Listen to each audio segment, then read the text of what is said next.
The soft default isn't coming. It's already happening in plain sight, and the market is quietly repricing the promise behind every so-called risk-free asset. The conflict is that institutions can't admit it out loud, because the entire system is built on the idea that the promise is intact, so they'll keep pointing you at the wrong scoreboard. And the hidden detail most people miss is that you won't see this first in some dramatic missed payment. You'll see it in the plumbing, in real returns and collateral and funding, and in the way hard assets react when trust gets discounted. Stay with me, because by the end you'll have a concrete 2-week checklist. Levels that matter in rates the dollar and gold, what confirms the thesis, what breaks it, and the one place the pressure shows up before the headlines catch up. And that's where the real pressure starts. A hard default is a missed check, a headline, a court fight, and a sudden oops.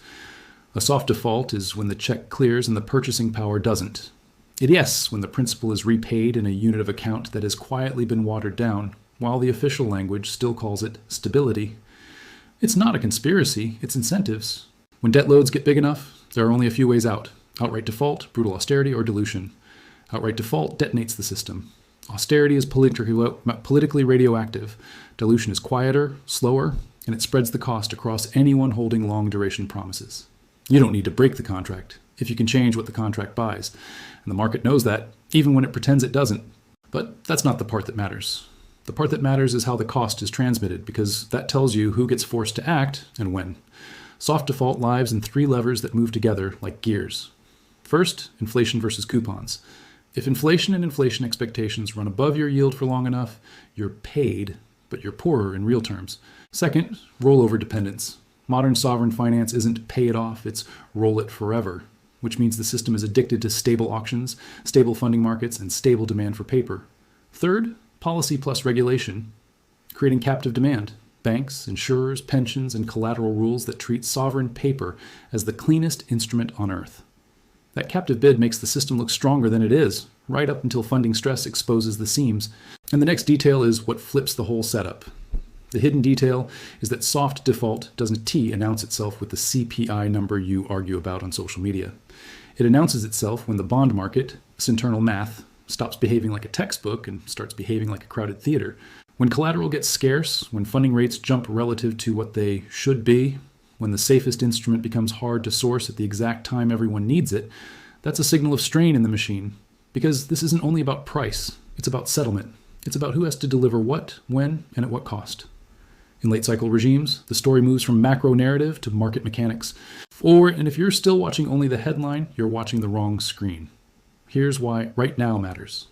Year-end is when the masks slip because liquidity thins and balance sheets get stingy at the exact moment the system needs more funding, not less. Dealers get cautious because their balance sheets are finite and their regulatory constraints done to care about your feelings. Funds do window dressing, they trim, they lock in, they reduce risk. Treasury issuance schedules and cash management keep marching forward regardless. And the calendar itself becomes a catalyst. Thin liquidity plus balance sheet constraints turns normal moves into sharp moves, and sharp moves trigger hedging and margin dynamics that feed back into price. That is why you'll see violent whipsaws at precisely the moment the underlying thesis is strengthening. Because volatility is a weapon the market uses to shake out weak hands before it resolves. But that's not the part that matters. The part that matters is what gets forced. Think of the system like a giant conveyor belt of promises. If it's running smoothly, no one notices. But when the belt speeds up or slows down suddenly, you see who stumbles. A soft default regime is a regime where policymakers are implicitly choosing manageability over purity. They don't say it like that. They say growth, stability, full employment, financial conditions. But the functional outcome is that real returns get compressed while the nominal system keeps functioning. That compression is the tax. And it points why hard assets and real assets start behaving like the exit lane, even when everything looks fine on the surface. Now look at the scoreboard. The public actually can ignore the interest bill and the incentives it creates. When net interest costs swell into one of the biggest line items, the priority quietly shifts. You can permanently run a system where the interest burden accelerates faster than the tax base, without either cutting something, defaulting, or finding a way to keep the real cost contained. That's the pressure. And under pressure, the politically easiest solution is not to break the promise, but to soften it. That means keeping inflation expectations from collapsing too low, keeping the system liquid enough to roll, and keeping real yields from staying too high for too long. Not because anyone is evil, because the machine has to keep turning. And that's where the real pressure starts. If you want to watch soft default in real time, stop staring at one inflation print and start watching the relationship between nominal yields, inflation expectations, and real yields. Break-even inflation is a live thermostat, imperfect, noisy, but revealing. When break-evens stabilize or rise while nominal yields don't compensate, the market is effectively saying, I'll lend, but I need protection, or I don't believe the purchasing power story. That doesn't mean hyperinflation. It means persistence. It means the idea of a clean, stable, high positive real return becomes harder to defend. And when that's happening, the behavior of gold, the dollar, and the curve starts to rhyme in ways that are not accidental. But that's not the part that matters. The part that matters is where those signals collide with leverage, because the bond market isn't just investors, it's hedge funds running relative value trades, it's dealers hedging options, it's risk managers controlling balance sheets, it's repo funding that can go from boring to brutal overnight. When you hear treasury market, don't picture retirees buying bonds and holding them for 10 years. Picture a layered stack of positions connected by funding lines and margin rules. And in that world, the soft default shows up as stress in the spread between what something is worth and what it costs to finance and deliver it. One of the cleanest examples is the cash futures basis trade. In simple language, buy the bond, sell the futures, clip a small spread, finance the bond in repo, harvest the difference. It looks like free money until volatility spikes or funding tightens, and then that small spread becomes a margin call. When funding costs rise or haircuts increase, the trade doesn't politely unwind. It snaps. It forces selling in cash bonds or buying in futures, depending on the structure. That forced activity moves yields, which moves hedges, which moves funding, which tightens further. Reflexivity. And that's the kind of mechanism that turns a soft default backdrop into a sharp market event. And the next detail is what flips the whole setup. Settlement and deliverability are the collateral canary. When you start seeing stress around the most in-demand collateral, when the most pristine, most liquid paper gets hard to borrow or hard to source at the right price, that S, the system telling you balance sheets are constrained, again, not a conspiracy, it's constraints. Dealers can't expand infinitely, and year-end is when they least want to. If a particular treasury issue becomes extremely sought after, it can trade special in repo, meaning it finances at unusually low rates because everyone needs that specific collateral. That sounds technical, but here's the so what. When collateral gets special, it distorts the plumbing. It can cause delivery frictions, it can amplify volatility, and it can transmit stress outward into broader risk assets because the foundation is wobbling. That's why soft default regimes can feel calm right until they don't. Because the system looks stable on the surface while the pipes are rattling behind the wall. Now zoom out and look at the dollar, because soft default exports itself through the currency. If you're diluting the unit of account in real terms, the world prices that risk. Not always in a clean line, but over time the trend shows up. And right now the dollar index is sitting down in the high 90s neighborhood, around the 98 area, after a year where the broader dollar tone has been softer than the prior regime. The market doesn't need a collapse. It just needs the perception that the US is choosing easier real conditions relative to peers, or that fiscal trajectories and reserve preferences are nudging demand away from holding long-duration dollar promises. And that matters because the dollar is the transmission belt between US policy and global commodities. When the dollar weakens, commodities get a translation tailwind. When the dollar strengthens sharply, it can smash commodities temporarily, even if the long-term thesis is intact. That's why you need a two-scenario lens, not a one-way story. But that's not the part that matters. The part that matters is what hard assets are doing in spite of pullbacks and profit-taking. Look at gold right now. We're not talking about gold whispering. When gamma is positioned such that dealers must chase, price can become a magnet and then a slingshot. And the next detail is what flips the whole setup.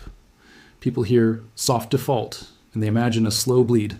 That's partly true, but markets don't move like a slow bleed. Markets move like a slow leak that suddenly becomes a burst when the pipe hits a weak joint. The weak joint is usually leverage plus calendar plus thin liquidity.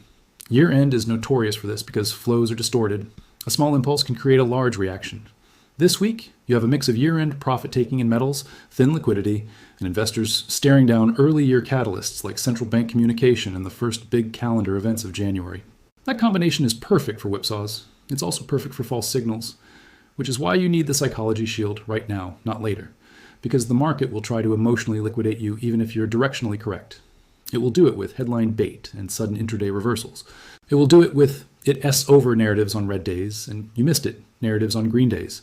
And it will do it at the worst possible times, right before major confirmation points. Your job is not to predict every tick. Your job is to recognize trend signal versus noise and to define invalidation before you define upside. That's how you avoid becoming the liquidity. So here's the simple translation. In a soft default regime, volatility is not an accident. It's a feature. It's how the system distributes the cost and transfers risk. Big players can survive volatility because they have funding lines and time. Retail gets shaken out because they trade emotion and leverage. Don't do that. If your thesis is macro and regime-based, your positioning must be sized so you can survive the noise. That's not boring risk management. That's the whole edge. But that's not the part that matters. The part that matters is what the regime forces participants to do. It forces policymakers to prefer easier real conditions when possible. It forces institutions to seek hedges for purchasing power. It forces funds to balance risk across inflation and growth outcomes. It forces the treasury market to absorb huge issuance while remaining orderly, which in turn forces the dealer community to manage balance sheet aggressively. And when everyone is forced, the market becomes fragile. Fragility doesn't mean guaranteed crash. It means nonlinear moves. It means gaps. It means sudden squeezes. That's why you are seeing extreme annual moves in metals, because the market is repricing not just a number, but a confidence structure. And the next detail is what flips the whole setup, the price is lying moment. Sometimes spot price is less informative than the spread. In metals, it can be the difference between futures and spot, or the behavior of forward curves. In rates, it can be the difference between on-the-run and off-the-run treasuries, or the behavior of swap spreads and funding rates. The spread is where stress hides because spreads are harder to explain on TV. When spreads start to scream, it means someone is paying up for immediacy, for collateral, for certainty. That S, the soft default signature, a system paying more and more for the illusion of smoothness. Now, let's be honest about counterpoints, because credibility is everything in this game. Could this whole soft default narrative get punched in the face by a sharp growth scare that forces a flight to dollars and long treasuries? Yes. Could a sudden risk-off event cause the dollar to rip higher and crush gold in the short term? Yes. Could inflation undershoot and make real yields rise, pressuring hard assets? Yes. Could policy turn unexpectedly hawkish and tighten financial conditions hard enough to force deleveraging across commodities? Yes. If you ignore those possibilities, you're not doing analysis, you're doing religion. The market doesn't reward religion, it rewards conditional thinking. So here's the two scenario lens you must hold in your head at the same time. Scenario 1, controlled pullback and retest. In this scenario, gold, after running hot into year-end, bleeds some froth, maybe dips toward nearby supports, and then stabilizes as buyers step in on weakness.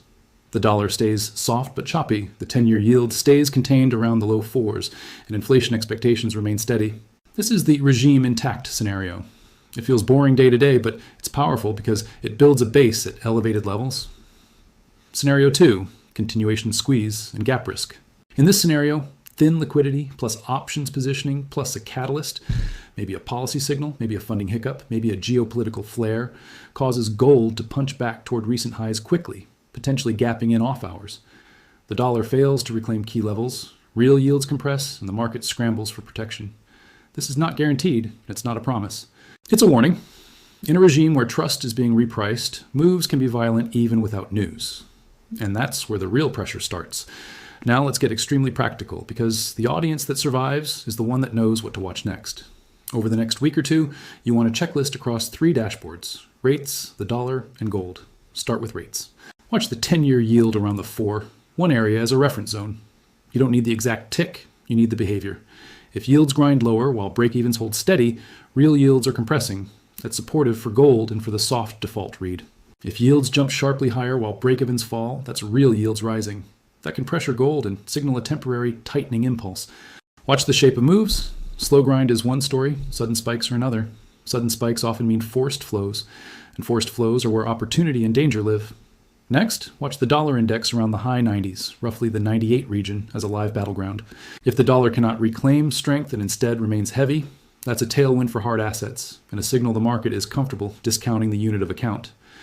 If the dollar snaps higher, especially if it pushes back toward round number zones like 100 and holds, that can create a short-term headwind for gold and commodities, even if the long-term thesis remains intact.